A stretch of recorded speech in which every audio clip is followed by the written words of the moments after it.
if you had a song that was like, so if you said like, I woke up one morning, then I went back to bed. I woke up one morning, then I went back to bed. And then you make another line that's different. Well, that's when I realized that I had died and was dead or whatever, like.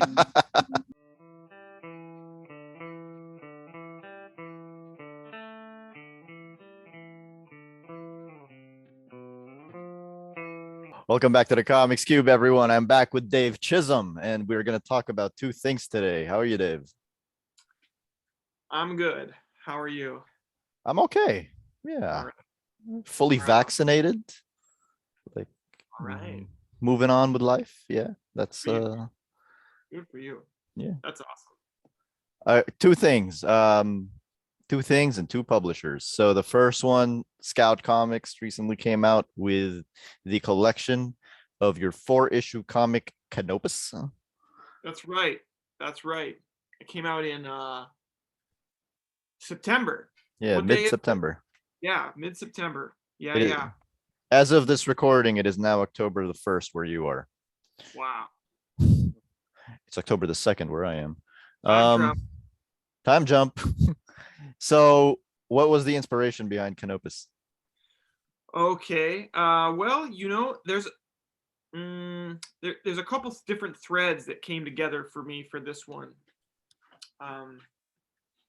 One piece of inspiration is that I just wanted to make a sci-fi book that didn't really have anything to do with music directly. So I thought that was like, that'd be a good like container to try to put some ideas into. And then there's a couple of like, kind of the way I work with this type of project is I sort of look for like a bigger theme, and then I look for kind of any sort of larger like fantasy or sci-fi or magical realism conceit to kind of put this theme into. And I had this idea in on like February 28th, 2018. I was on a flight from here to Boston, and I had this idea that was kind of the big overarching conceit of Canopus that you get at the end of the story. And I was like, oh, this is too cool. I wrote it in my phone. I made a little note in my phone, and then I proceeded to like workshop this story idea over the course of like the following, 4 months or something like that. And yeah, so that idea paired really well with this other kind of like more human theme of like letting go of resentment and letting go of pain and letting go of trauma and past frustrations and stuff like that, injustices and everything. Or letting go maybe isn't even the right word. Sort of like a discussion around healing from kind of like shitty things from your past. And so when I realized these two ideas fit well together, it was off to the races at that point. And then it was just a matter of like making the story not suck. 4 issues, lots of it about healing and about memory. And you basically only have 2 characters in the whole thing. That's right. Helen Sterling and Arthur. And how did you manage to do a whole, 4-issue series where you really only have 2 characters? Usually people need more.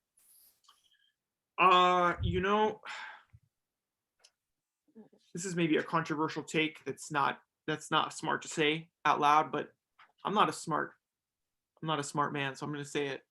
I kind of am of the belief a little bit that like most stories, even though there are lots of characters in a story, most stories are really only about one character, and all the other characters in any given story are kind of like stand up like mirrors to the main character, and sort of like create an interface through which the main character can relate to the outer world and to themselves by seeing people who maybe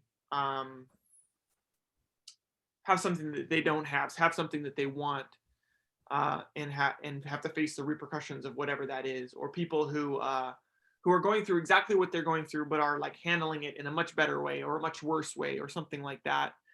And so, you know, with this story, obviously Helen is like the main kind of like she's the main character of the story, and there are other characters that show up in flashbacks, right? But in the present day story, really, it's basically just Helen and Arthur. Um, and over the course of the story, it's about Helen kind of like recovering from amnesia on a planet that's 300 light years away, and her amnesia is going away as the memories return to her as monsters on the surface of this planet, right? Yeah. So it's like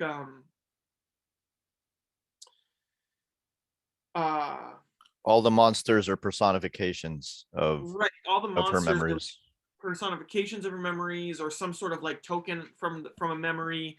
And then when we see the memories, we get kind of like her backstory of all of the other people that she's had encounters with, all of the various people in her life who have like let her down, or in one way or another, or even if it wasn't on purpose or with any malicious intent, yeah, it's so I don't know if that answers your question. I guess maybe kind of it does. How much of you is in this story? A lot. Yeah, I mean, I'm not great at letting go of grudges and of like, you know, pain from my past. And if I feel like if I've been slighted in my past, especially if it's by someone who shows no remorse or shows like the opposite of remorse for what they've done, I just have a really hard time letting it go. And to the point that it's like become a real detriment for me and my personal like mental health, that it's like would be so much better for me if I could just like let stuff roll off, and just forget, or actually understand and forgive people who just for my own good, right? um so yeah, like there's a lot of me in this story, a lot of it, even though like Helen is a woman, and I'm not. um It's a lot fine. of like a lot of the stuff that she's going through is stuff that is sort of like in some way or another, tangential or exactly what I've gone through in my life and stuff like that. So You mentioned, I believe, that there was also a certain movie that played into the inspiration of Canopus. yeah, well, sometimes things inspire us positively, and sometimes movies kind of like little disappointments about a movie or a book can sort of lead you down a thought experiment of like, well, what would this be like if this one thing was different, if that one thing was different. And I remember getting out of the movie Interstellar, which I really enjoyed that movie. I thought it was, you know I mean, in IMAX it was like a complete like visceral experience and everything. But I remember thinking that like, man, wouldn't these characters be more interesting and less cliche if if the male characters were female and the female characters were male? And it's such a silly thing to say, right? But like the Matthew McConaughey character like leaves his family to go save the world, and that's such a trope, like we don't really ever see in film and media, rarely, a female character who's like, peace out, I'm gonna save the world, and kind of leaves everything behind, Mm-hmm. um or is forced to kind of like, yeah, forced to leave behind like the a comfortable life that she could have in order to like save the world. And then in the Interstellar, um oh, what's her name? What's the name Anne of Hathaway.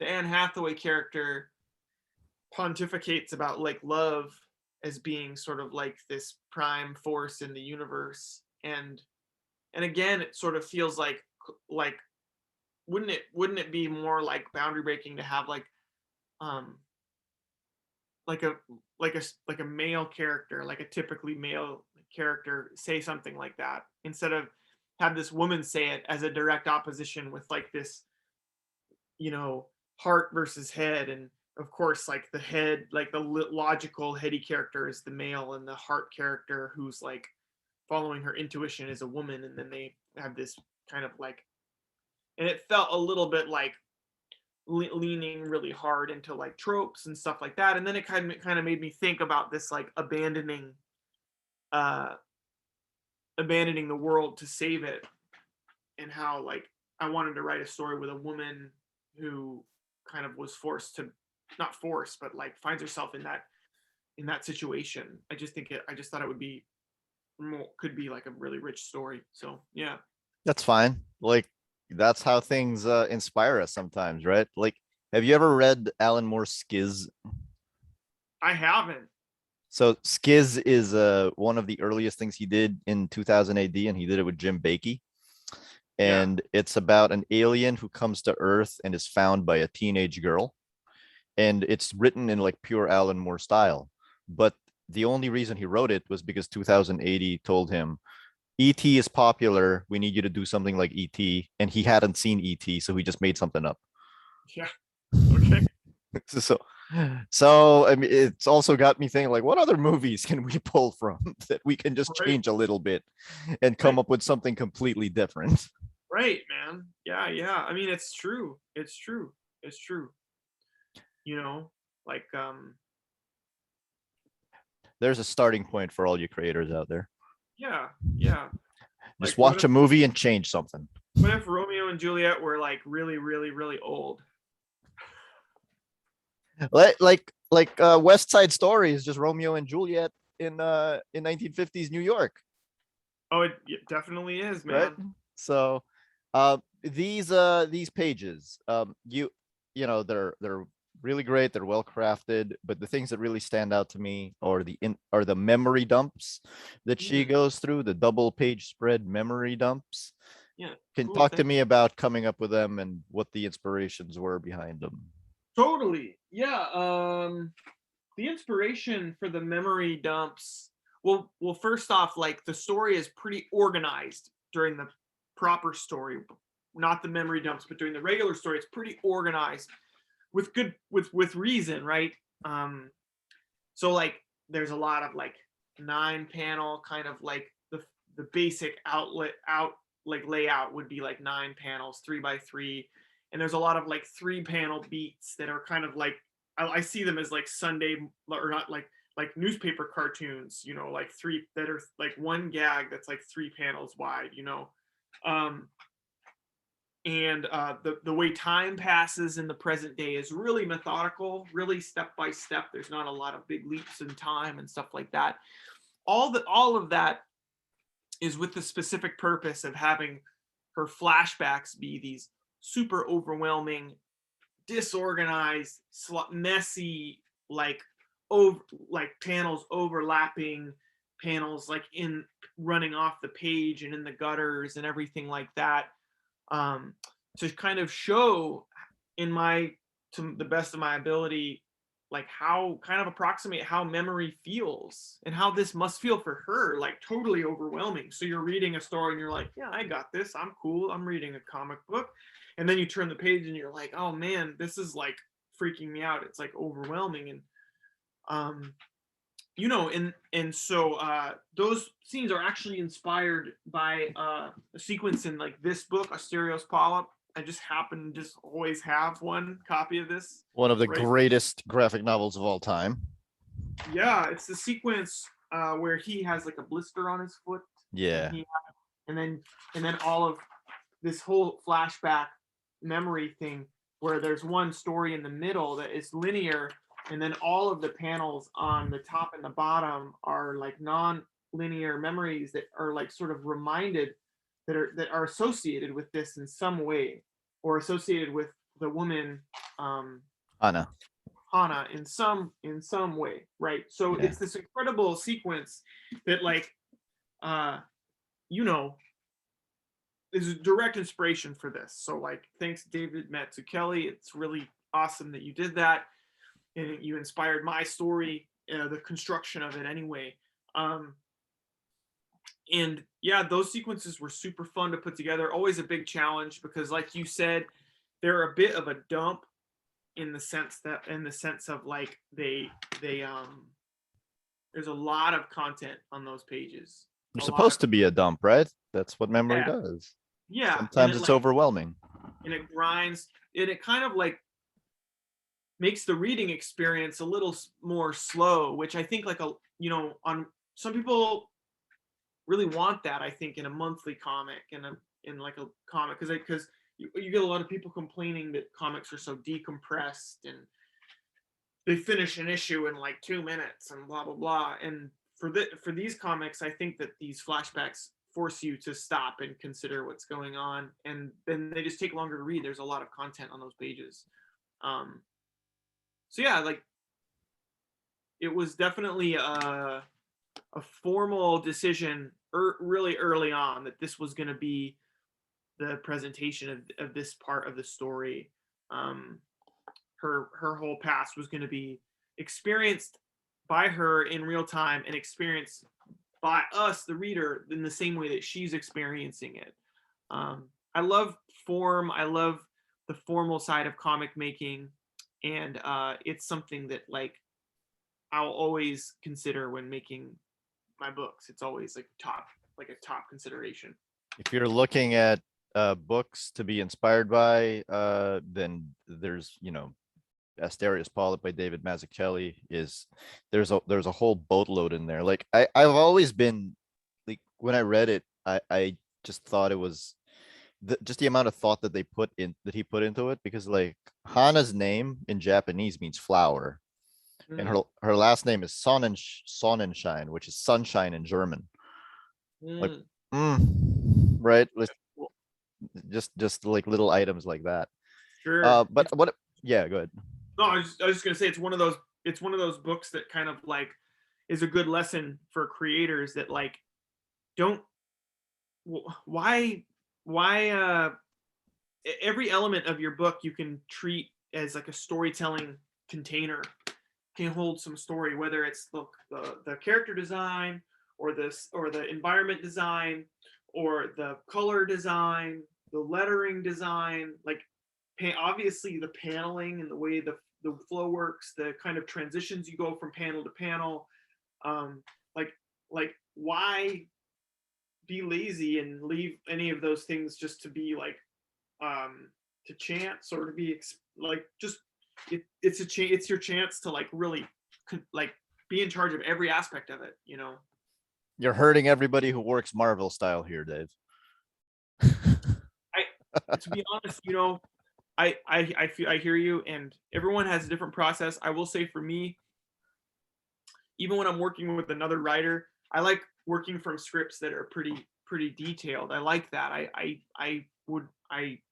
I'm working on a script right now written by my friend Rick, and it's like got pictures in it and photo references and Yeah. like all of this like cool like tons of stuff. It's like a 22-page comic, and it's like 50 pages of this book, and I love it. It's like the best script I've truly like one of the best scripts I've ever read, and I'm just like plugging my way through it right now. Can you talk about that yet? We don't really have a plan for it. Okay. Um, So we'll save it for next time. Yeah, but it's really cool. It's really cool, man. It's like when I first read this script for like a 22-page comic, I was like, it blew me away. So, Yeah. so, It's just like, it's true everyone has a different process, but I do find it interesting that almost just about everyone on like a similar type of level, they prefer detailed scripts. Writers prefer giving detailed scripts, and artists prefer getting detailed scripts. The only times I've ever really seen people prefer the Marvel method has been if the artist has been at it way longer than the writer, Mm. and therefore knows how to drive that car kind of on Right. autopilot. So like recently I was talking to a local guy, Jay, his name is Jay Ignacio. He wrote his first ever comic, which happens to be Alex Nino's last. Wow. And um when he was writing the script, Alex Nino was just like, no, just give me the plot. I'll do Wow. it. Wow. And I'm like, well, yeah, in that case, I think I would just kind of let Alex Nino drive this car. Right. Here, Right. have the keys. Right. You know, like, I mean, I've worked with people where, you know, it's nice when you have a detailed script, but also a writer who's like, and whatever you need to change to tell the story more clearly visually, if you have to add a panel and if you have to combine a couple panels or whatever, go for it. You know, that's the best, is when you have a writer who's like really detailed and really specific, but also like recognizes that, like, leaves that like room for like an artist to kind of say like, all right, I've got a really great vision for this scene, you know. Yeah, um, those are the best writers, right? Like they'll like on the worst day of on the worst drawing day that you have, if you follow their instructions, you'll still come up with something. right, right, But right, if right. you're inspired, then you can elevate it. So Canopus, I don't think we can talk too much about the about it. There is a plot twist. I'm not going to spoil it for anyone. I'm just going to say the plot twist is pretty amazing. Okay, good. And let's go on to talk about Enter the Blue from Mm. Z2 Comics. So the first time I ever spoke to you was about Chasin the Bird, also from Z2 Comics, about Charlie Parker. So tell me about Enter the Blue. Well, Enter the Blue is a work that comes out in January. It's a 180-page graphic novel, and it was commissioned, or like is being put out by Blue Note Records. So Blue Note Records is like a really famous jazz record label, or like Black American music record label, depending on what you want to call it, because there's a big campaign in that music right now that uh, kind of that honestly, it's been going on since it started, that the word jazz is like a racial slur. Really? Uh, yeah, yeah, that it was like a derogatory term from New Orleans at the time when the music was invented, and it just stuck. And so there's a big campaign in the music to like stop using. But anyway, I'm derailing it already. So Blue Note Records is a really old record label, a really incredible record label, like that. Pretty much like every major artist in that music has like recorded for Blue Note, or appeared on a record for Blue Note. And their albums always have a really beautiful graphic design. That's like one of their trademarks, is their albums always look amazing. Like the record sleeve looks like so cool, right? um and so I was obviously familiar with this record label before Z2 contacted me. And so Josh from Z2 contacted me and was like, hey, I have something that you'll like even more than the Charlie Parker one. And I was like, okay, sweet, that's awesome, because I obviously loved doing that book. And he was like, it was Blue Note Records. And so I was like, oh, cool. And I kind of assumed that they wanted a nonfiction book, because their history is really interesting. The history of like the start of Blue Note Records and the way they were organized and everything from the very beginning was really fascinating. And so I put together a really cool pitch for like a nonfiction book about Blue Note Records. And so we did the Zoom thing because of pandemic and stuff like that. And get on the meeting with like a Z2 guy and like the president of Blue Note Records, Don Was Not Was, and like a few other kind of people from Universal Music Group and everything. And I'm like pitching it. I'm like, yeah, doing like my best Don Draper, pitching the story, pitching like the nonfiction idea. And I could tell that they were like not really feeling it, you know? And they were like, I finished it and I'm like, you guys don't seem like you're really into it. And they were like, well, we were kind of hoping you would do a work of fiction for us. Why? And I was like, whoa. And then one guy was like, yeah, like put time travel in it or something like that. And I was like, whoa. And I was like, okay, like in that moment, it was kind of like I had been like set free a little bit, you know, because uh this is a cool idea. And then John was like, yeah, we want something that speaks to like the past of this music and the future of this music, right? Something that speaks to like the fact that like right now is this moment where like you have this like 100+ year, like 120-year past, and then this like future that's like endless for this music, right? And we're at this moment, right?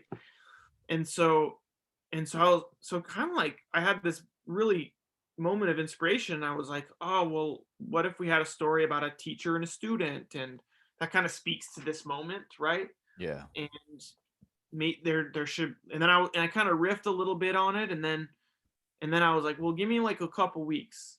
And so then like got off the call and just really like went to work putting together this story idea, and just like endless conversations with my wife Elise, who's like, you know, a huge part of what made Canopus like good was her like um total like amazing insight and everything. She's a great editor. I know that it's a cheesy thing to say, um but like I would record our conversations about both of these projects really, and then just kind of like listen back and what to kind of her reaction to stuff and stuff that she would say about the characters and everything. So anyway, and so I probably like I love that your motion for recording is like an old-timey recorder.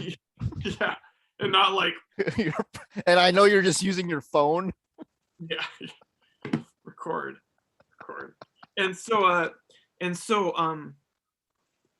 so like it didn't take that long to come up with a story that was like really cool, and a conceit that's like super awesome. And I can't really say much other than like I think this is my best work yet. I'm really excited about it. The cool thing about this also is that like um you know, the Charlie Parker book, when you're writing about Charlie Parker, like it's going to be a book for like adult readers, you know, like really it's like a book with like allusions to drug use and like sex like addiction, and you know, lots of swearing and all this stuff, you know, lots of like adult language and everything. And with the Enter the Blue, i could I could like manage that stuff a little bit better and kind of like try to cast a little bit more of a broad net in terms of like the content, you know, while still speaking like truthfully about like the story of this music, and the history of Blue Note Records factors into the story, and how like kind of like what this music can mean for can stand like stands for all of us, you know, what this music kind of means on like a human basic level. And I'm like super thrilled with the way the book turned out. I can't wait. And the artwork, like I tried some new techniques in the as far as the artwork goes that I think worked out really well, man. I think it's like a really beautiful, pretty book. It's like a really pretty book. Like what new So, techniques? you'll have to just wait and see. I can't give that away. Not new to me, not new to like the world, you Yeah. know. I mean, I'm not like reinventing painting or whatever. Yeah. I love how you said give it away like 3 times. Like the Red Hot Chili Like Peppers. the Red Hot Chili Peppers. It's like okay. Give Um it, give it away now. yeah, I just rewatched the episode of The Simpsons that they were on. Mr. Anthony Kiedis, we really would like you to change it to what I'd like is I'd like to hug and kiss you. Oh wow, that is so much better. um yeah, so Enter the Blue. So you know, this, so it's commissioned by Blue Note Records, so it's still published by Z2 Comics. Am I right about that? Yeah, there's gonna be like a musical component too. I don't know what it's like. It still is sort of TBA as far as what Blue Note is gonna provide. When we talked about it on the phone, they were like pretty gung ho about like recording some new music by like Blue Note artists and everything. I'm not sure if that is still the case or if that had to change just because of you know, pandemic kind of Yeah. like scheduling problems and all that stuff, you know. So I'm just excited to uh see what it's going to be, and super thrilled with the way the book turned out. Like I really think this book is I'm I mean, I know I it's one thing to be like hyping a book, and obviously like every time I make a book I really believe in it, but this book was really special to put together. It was like really really a true joy from beginning to end. There were no days that were like, oh, I can't believe I have to draw this character again or this Yeah. page again or whatever. Although it is a work of fiction, do you include like real people in it, because you are uh working with past and you present? have to wait and see, you know. You just have to wait and see. I will say that like the you know, like the main character is inspired by a couple friends of mine, like probably like three different people like kind of mushed into one character, like different elements of three different people. um and then, but as far as the what you said, I mean, look, I will say that like the Blue Note's history is like part of the part of like the whole kind of Yeah. intertwined into the story in a way, and sort of yeah. So in a sense, take that for what it is. Like that maybe kind of answers the question a little bit, but not with any amount of specificity. So Do yeah, you use the word jazz in it? I do. Okay. Yeah, I mean, look, the way I see it is that um like a lot of the older players, um except for like the most kind of progressively minded ones, like people who are really politically minded, like Charles Mingus or like Duke Ellington or Charlie Parker for that matter, were people who would actively say like, I don't like the word jazz. I prefer to call my music this instead. Or like Duke Ellington said, like, I don't like to call it jazz. I like to think of music as either good or bad, right? Okay. Um, and so, uh, but at the same time, a lot of those older players who maybe weren't quite as progressive use the word freely and with like great pride. You know what I mean? And so I looked at like this teacher character in the story, and I was like, he would use this word. He would use this word. He's an older person. He would use this word. And frankly, the other aspect is like when you think about like PR for the book, and when you think about the public knowledge of this, there's not a lot of public knowledge of this debate that's happening inside of this kind of like corner of music, you I've know. never And heard it. yeah, Well, yeah. today. And so like if I kind of like never use the word in the book or in the PR around the book, um you know, it's not really doing any favors for like for the Yeah. for the book and the message of the book to get out, and the message of like Blue Note. And even Blue Note's logo says like the finest jazz since 1939. So or something like that. It's got like a little, it says the word in the logo, but it's something to be aware of, you know. It's something to be like aware of, that like this is maybe not like the best word that we can use to describe the music, you know. So like there's a guy named Nicholas Payton, a trumpet player, who's quite outspoken about this, and he likes the term Black American music, and I think that's a perfectly fine term for this music, you know, Black American music, as sort of like the fountainhead of like all of these various genres that are like that grew out of this music. So yeah, I don't know. But isn't It's there a lot of Black American music? there is, but like but I think that like, you know, jazz music kind of holds a special place as being like a really early, like a really early form of Black American music that was made by Black people, you know, for Black people and eventually for everybody. So I've been to several jazz bars in my life, and I Mm, think the most memorable was Pharaoh in Washington D.C. mm. And but one of the things that always struck me about it, and maybe you can educate me on this, is I always felt like as much as they called themselves a jazz bar, they played a whole lot of blues. So to somebody like me who probably doesn't know the subtle differences, like what distinguish when does it go from one to the other? Well, you know, jazz musicians play the blues. The blues is like an integral part of like jazz music. So like it's a little bit complicated, but I think I can explain it okay to you. So like ultimately like blues music like when it is like is a particular form, right? So blues is like two things. One is it's a form. Like when you hear the term 12 bar blues, right? This is like a standard song form for like in like American music, right? Um and most blues artists perform like exclusively inside this song form that's like a 12 bar blues or like um does that term mean anything to you when I say 12 bar blues? Is it down, down, and out, down, down, Yeah, down, yeah, it's down? like, you know, it's like if I mean I have a guitar right here, but like Go it's like ahead.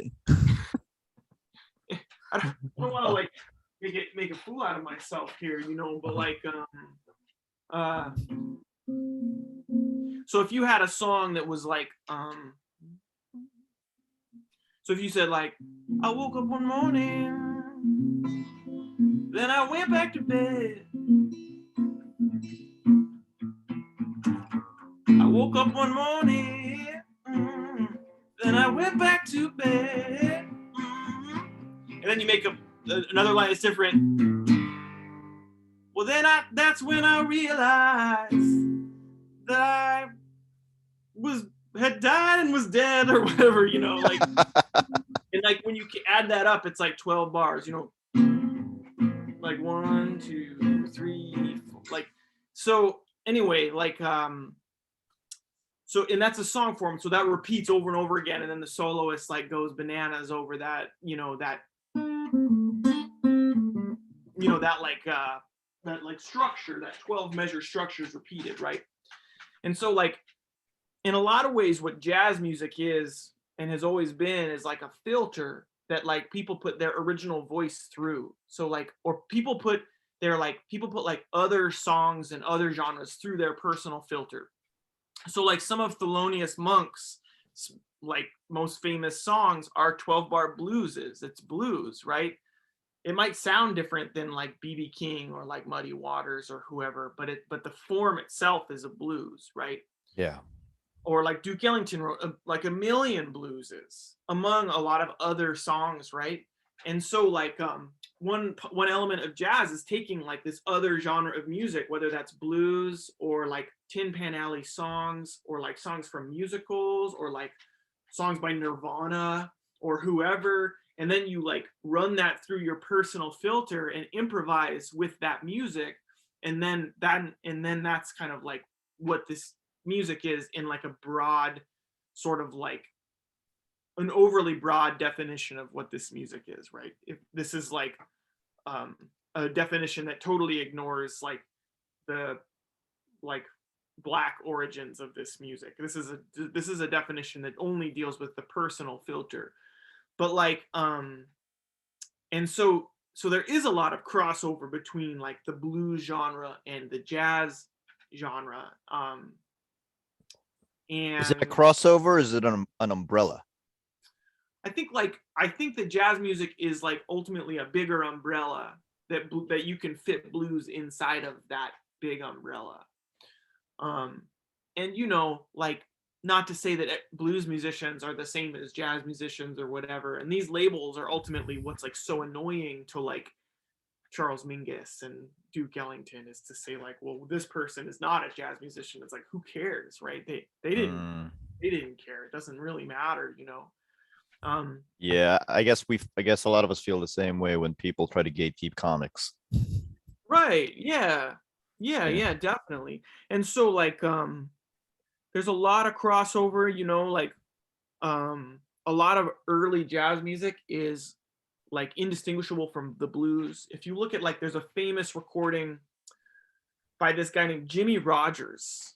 Okay, Jimmy Rogers is considered the father of country music. Okay, so Okay. like this is in 1926, I think, or 29, and Jimmy Rogers recorded a song called Blue Yodel Number 5. I think it's 5. It could be 7 or some other number. Like, and all along the time in the song, there's a piano playing in the background and a trumpet that's playing in the background behind his like country kind of yodelay, yodelay, that kind of stuff, right? And the trumpet player on that recording is Louis Armstrong, who's kind of like the father of jazz music. So in a way, you get like the country and jazz as they started and blues are all like one big seed, right? That then kind of grows into separate ways based on like cultural preferences and, you know, like different tastes of people in different regions and everything. And then it becomes like country music and it becomes blues music and it becomes jazz music. And maybe these two intertwine a little bit more, but it all kind of comes from like the same multicultural sort of like very much influenced by like, you know, music out of like Black American culture, music from like slaves and everything, this like awful part of American history, Yeah. like spirituals by Black people, who like people who had been like kidnapped from Africa and brought to America and had generations of people who have lived in like bondage all that time. And then this music kind of blossoms from it.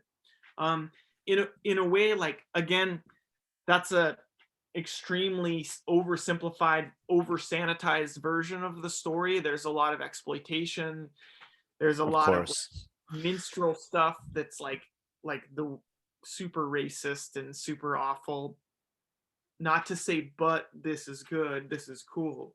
It's more like, in spite of all of that, the kind of spirit of this music is like completely unstoppable and like uncrushable. Like it's like it can't be defeated, you know. And no matter who puts their spin on this music, that essence of it still exists. So it's kind of an incredible miracle, really, when you think about it. Um, you know, in spite of like some of the most like fucked up shit in the history of like humanity, you know. Music can transcend the That's right. most fucked up shit that humanity can give. Tell me something, Dave. So this is We'll put that quote on the back of the book. music can transcend the most fucked up shit. uh, so let me ask you something, Dave. So this is going to be published and distributed by Z2 Comics in a Facebook group that we're both in. I think we both can see the skepticism that some people have about Z2. Do you want to lay those to rest?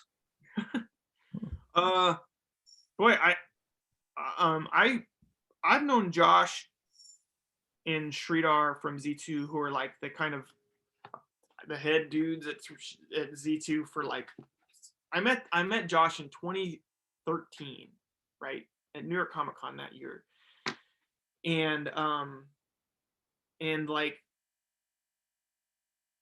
it's been really awesome to see those guys find a niche and really like go all in on a niche and then have that really like work for them.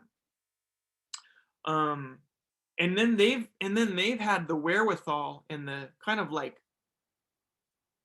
um ethics, I guess, morals, to pay people well. So like when they hire people to do the work for these books, they pay them. It's awesome, you know, like. And it sucks that's like awesome, you know what I mean? It's like, it's so It sucks that that's exceptional. right. but it is, and it's like, and so like I just talked to Josh a couple hours ago. um they, like, just like any publisher, like some of their books might not be for everyone, like, or like some of their books aren't for you, but some of their books you're gonna love. And all of their books are made by people who love comics, you know. And the music that The they're music, they're yes. doing. For those people who don't know, like, they're putting out, like, basically like 99% of their books are like licensed music related books. But they're not cynical cash grabs. They try to put together creative teams that really believe in the work, Yeah. right? Believe in the music and are either fans of the music or kind of like knowledgeable about the history of the music. There was that Grateful Dead book that was done by Chris Minkovich. I'm not sure how to say his last name. Minkovich, I think. Is that right? I think so. Minkovich and Noah Van Sciver. There was my book, the Charlie Parker book. There was the Doors book that Leah wrote. Yeah, I Leah mean, Moore. and then like they've got like a book that was written by Alex Packnadel. I'm not sure exactly how to pronounce his name, but he wrote like that. He's written like a ton of stuff. He wrote some Thor. He wrote some stuff for Vault Comics and stuff like that. And he did this book for the British singer-songwriter Graham Coxon. Yeah. And it's like, I drew one of the chapters for that book, and it's super cool, man. It's like super weird and really cool. Like, people, I feel almost like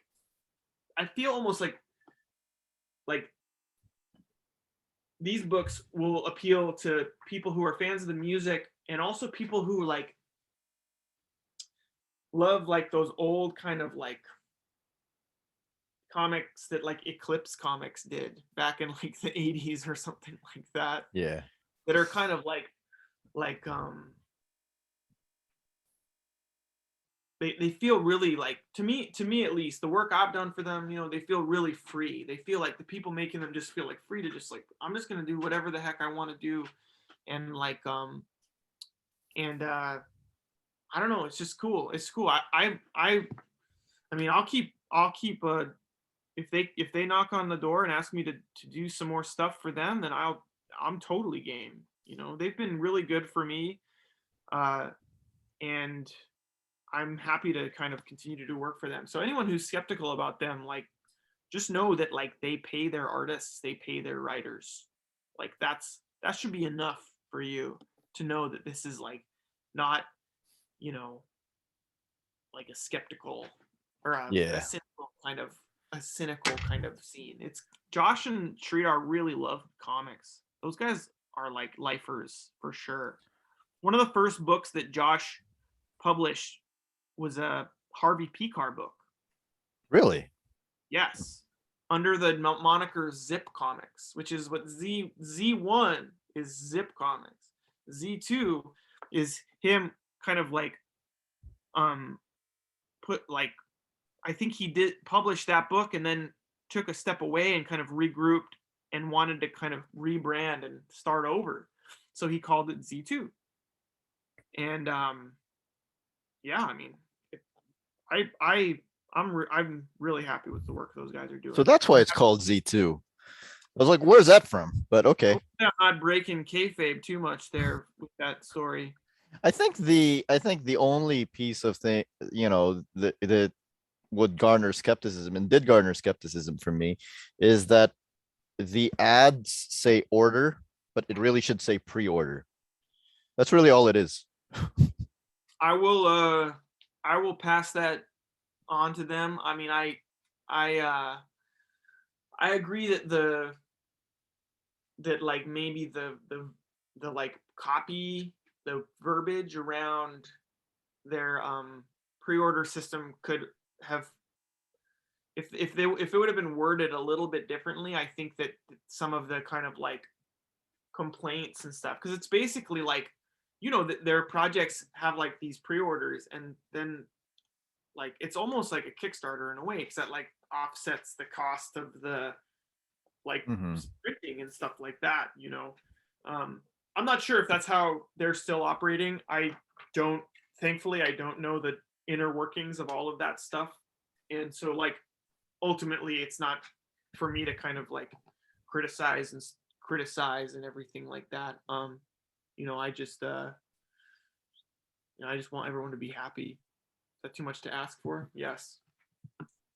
Dave, I don't think I've ever asked you this in the 3 interviews that we've done together. Who, so just to close this off, can you name the comic, the artist, or whatever that made you realize you wanted to make comics?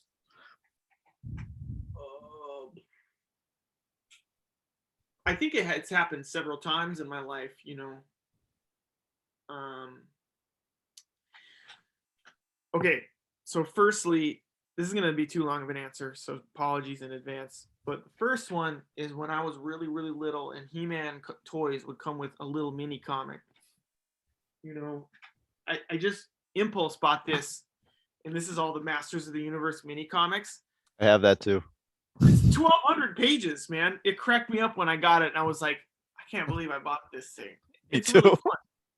But like, I don't expect this to be good. And they're pretty good. And they actually are pretty good.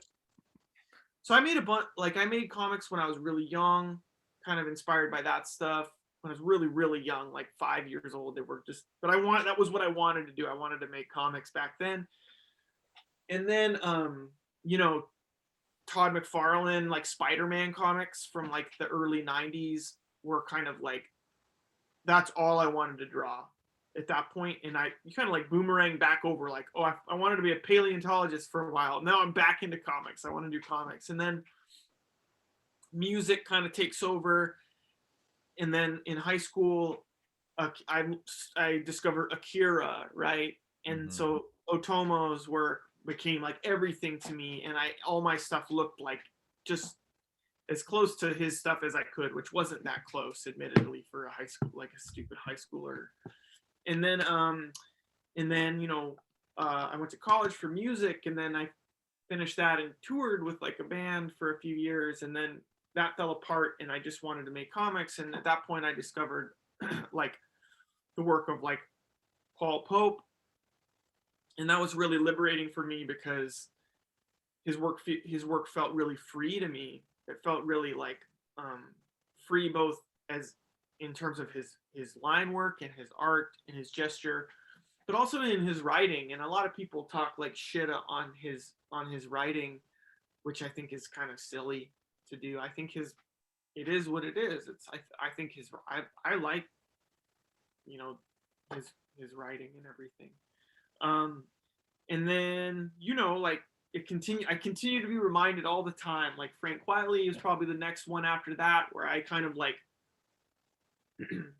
fell into like this complete rabbit hole of like really analyzing all of his like use of camera angles and like All-Star Superman, and like really examining how his camera man feels like a real person in that book, because the camera like isn't fixed points, but when it moves, it like matches the time it would take to move a person between while the dialogue is happening in this panel to the next panel. And he's really good at that.